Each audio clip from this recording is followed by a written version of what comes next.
سلام، من محمد قنبری هستم و شما دارید به اپیزود اول پادکست سیمباز گوش میدید. این پادکست برای اونایی که دوره اسپلانک انترپرایز سکیوریتی من رو گذروندن یا در مسیر یادگیریش هستن و همچنین مهندسان SIEM طراحی شده و هدفمون اینه که مفاهیم تاکتیکی، تجربه‌های واقعی و دیدگاه‌های تحلیلی رو بیرون از فضای کلاس با زبانی ساده‌تر ادامه بدیم.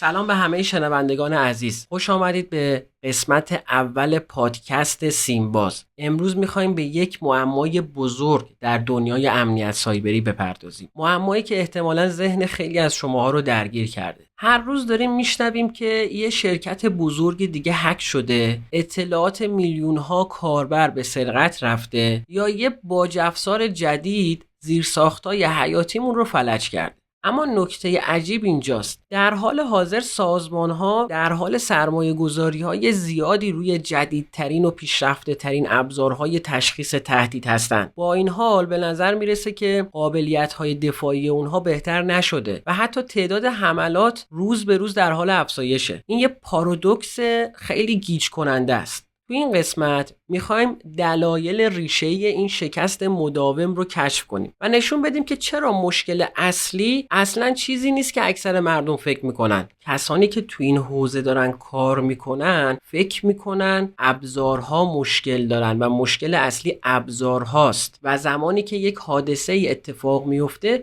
شروع میکنن به سرزنش کردن این ابزارها. بیایید ببینیم که چرا اولین واکنش ما به این مشکل، یعنی سرزنش کردن ابزارهامون، ما رو از مسیر اصلی منحرف میکنه. وقتی یه حمله بزرگ اتفاق میفته، اولین انگشت اتهام معمولاً به سمت فناوری نشونه میره. آیا فایروال های اونا ضعیف بود یا از کدوم محصول سیم استفاده میکردن؟ این تمرکز بر فناوری به جای عوامل انسانی و فرایندی ما رو توی چرخه پرهزینه و بی‌نتیجه از شکست میندازه.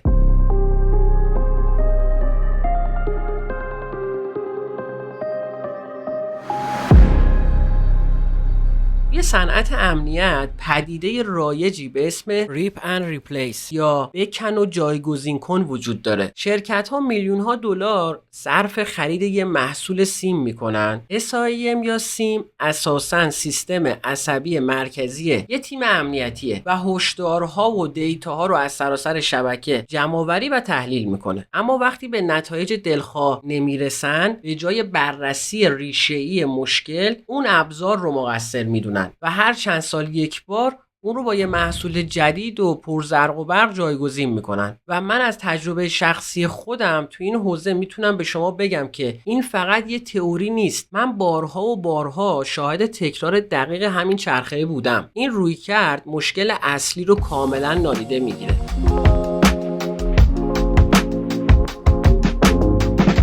فقدان کارکنان آموزش دیده و فرایندهای کارآمد.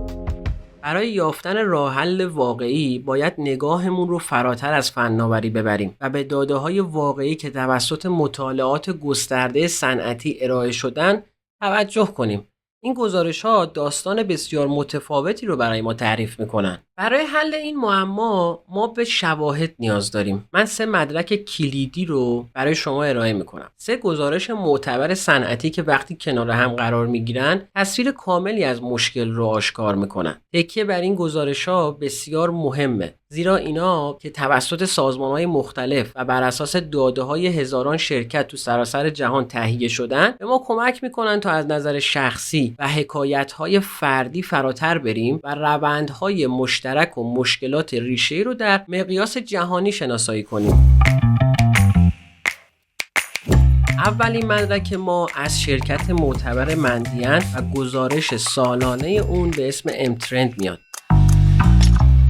بر اساس این گزارش متوسط زمان جهانی برای شناسایی یک تهدید توی یک شبکه سازمان 24 روزه. تو نگاه اول این عدد ممکنه امیدوار کننده به نظر برسه. چند سال پیش این عدد 146 روز بود. پس ما پیشرفت کردیم. پس بیایید عمیق‌تر بشیم. آیا واقعاً 24 روز مدت زمان خوب و کمیه؟ حالا این عدد رو با آمار دیگه‌ای که از همون گزارش میاد مقایسه می‌کنیم. مهاجمان به صورت متوسط تنها در عرض 3 روز از زمان نفوذ اولیه به دسترسی سطح مدیر کل دامنه دومین ادمنستریتور میرسن. برای کسانی که با این اصطلاح آشنا نیستن، این یعنی دستیابی به کلیدهای پادشاهی، یعنی کنترل کامل و مطلق توی کل شبکه، شامل تمام حسابهای کاربری و دیتاها. حالا این تمرین فکری رو انجام بدید. آیا جرأت میکنید برید پیش مدیرعامل شرکت خودتون رو بپرسید آقای مدیرعامل، آیا از نظر شما قابل قبوله که یه مهاجم سایبری بتونه 21 روز قبل از اینکه ما حتی متوجه حضورش بشیم کنترل کامل شبکه ما رو در دست بگیره، یا نه قابل قبول نیست؟ این رو جرأت دارید برید به مدیر عاملتون بگید و بگید الان چنین شرایطی توی سازمان شما هست؟ پاسخ واضحه.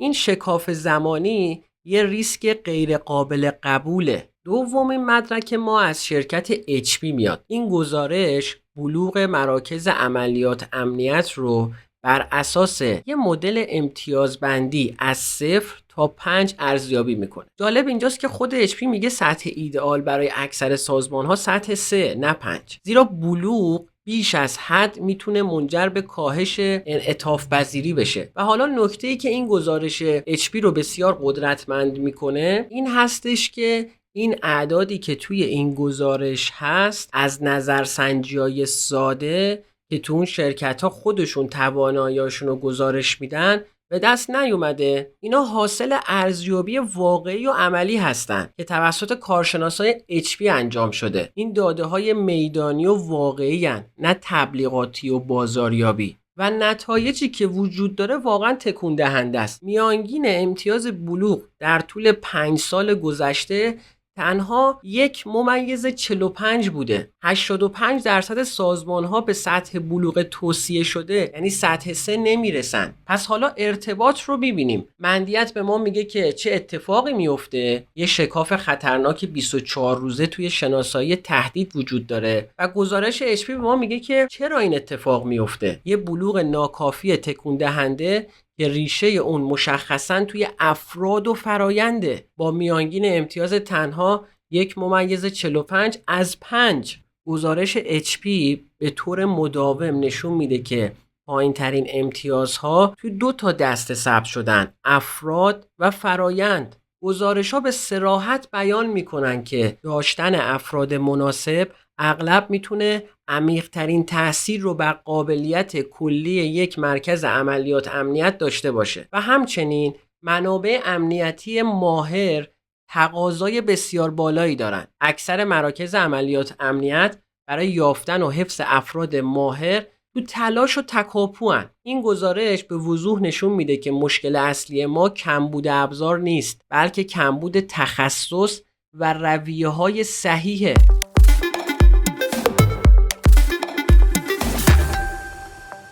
خب تا اینجا ما چه رو از مندینت و چرا رو از HP دیدیم. حالا بیایید به سراغ مایتره که چگونگی رو به ما نشون میده، یه نقشه راه واضح برای خروج از این وضعیت. سومین گزارش از مایتره میاد و من از شما میخوام که به این یکی با دقت ویژه‌ای توجه کنید. مایتره یه سازمان تحقیقاتی غیر انتفاعیه که بودجه اون توسط دولت داره تامین میشه. این یعنی یافته‌های اون عاری از هر گونه سوگیری تجاریه. اونها سعی نمی‌کنن به شما محصول بفروشن. این یک تحلیل خالص و بدون روتوشه و به همین دلیله که بسیار ارزشمنده. این سازمان کتابی فوق‌العاده هم داره: 11 استراتژی یک مرکز عملیات امنیت در کلاس جهانی. این کتاب یه جمله کلیدی داره که جوهره تمام بحث‌های ما رو خلاصه میکنه. کلید عملیات امنیتی مؤثر داشتن افراد، فرایند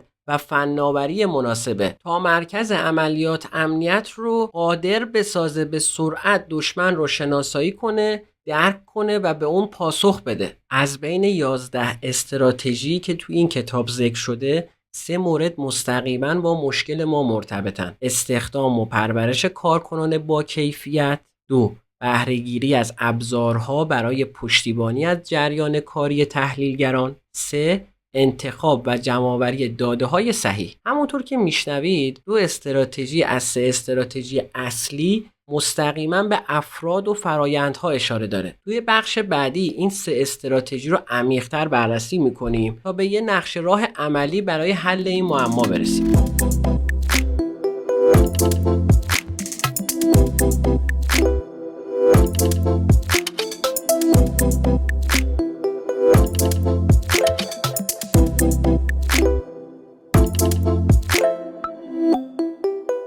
تا اینجا مشکل رو تحلیل کردیم. حالا بیایم از تحلیل مشکل به سمت ارائه یه چارچوب عملی برای راه حل. با تمرکز روی 3 استراتژی کلیدی مایتره میتونیم یه نقشه راه روشن برای بهبود واقعی قابلیت‌های تشخیص تهدید ترسیم کنیم. اولویت اول، افراد فراتر از مهارت‌های فنی. گزارش مایتره با این جمله شروع میشه: افراد مهمترین جنبه در اداره یک مرکز عملیات امنیت در کلاس جهانی هستند. این یعنی همه چیز از افراد شروع میشه. اما منظور از افراد مناسب چیه؟ استخدام نباید فقط بر اساس مهارت‌های فنی باشه. ویژگی‌هایی مثل ذهنیت و مهارت‌های نرم خیلی اهمیت داره و همچنین پیشینه و اشتیاق هم به همون اندازه و شاید حتی بیشتر هم اهمیت داره. شما باید به دنبال افرادی باشید که کنجکاو باشن، از حل معما لذت ببرن و مهمتر از همه اینه که اونا باید بدونن که چطوری هم توی حمله و هم توی دفاع فکر کنن. همونطور که استیو جابز موفقیت اپل رو نه به فناوری بلکه به داشتن افراد فوق‌العاده نسبت میداد، توی امنیت سایبری هم همین اصل صادقه. یه تحلیلگر با انگیزه و مشتاق با ابزارهای متوسط بسیار کارآمدتر از یه تحلیلگر بی انگیزه با پیشرفته ترین ابزارهای جهانه.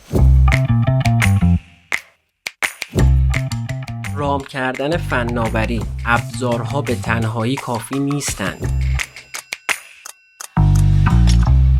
بیایید یک بار برای همیشه این ایده رو که خرید یه فناوری جدید راه حله به چالش بکشیم. مایتره به نکته حیاتی اشاره میکنه. فناوری‌های مغروم به صرفه برای ایجاد یه دفاع شایسته به طور گسترده در دسترسن. معمولاً مسائل مربوط به افراد و فرایندها هستند که مراکز عملیات امنیت را از استفاده مؤثر از آنها باز می‌دارند. برای اینکه این موضوع رو بهتر درک کنیم به این حکایت واقعی توجه کنید.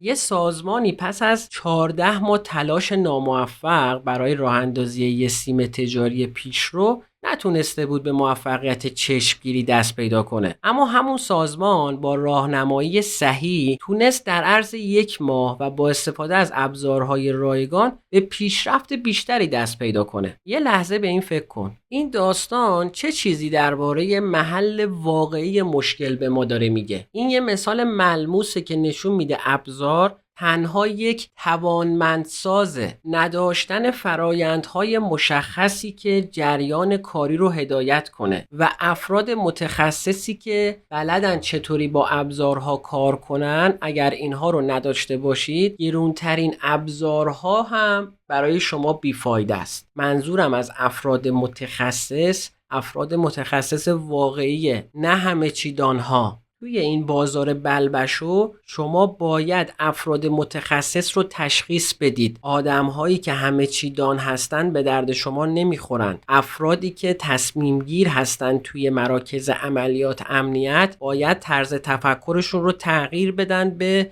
استخدام و پرورش متخصص. معمای داده‌ها، یافتن نقطه بهینه.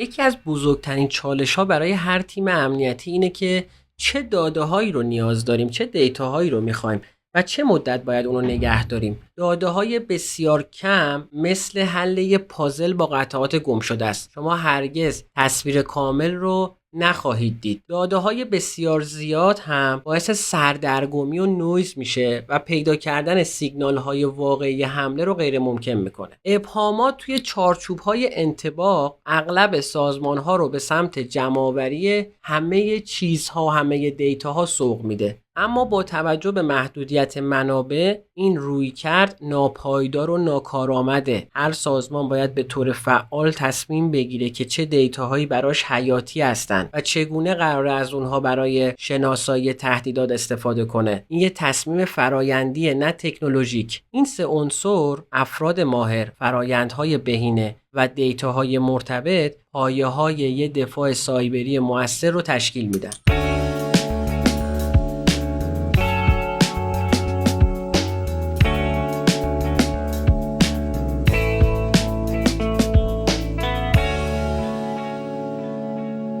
نتیجه گیری و جمع‌بندی نهایی.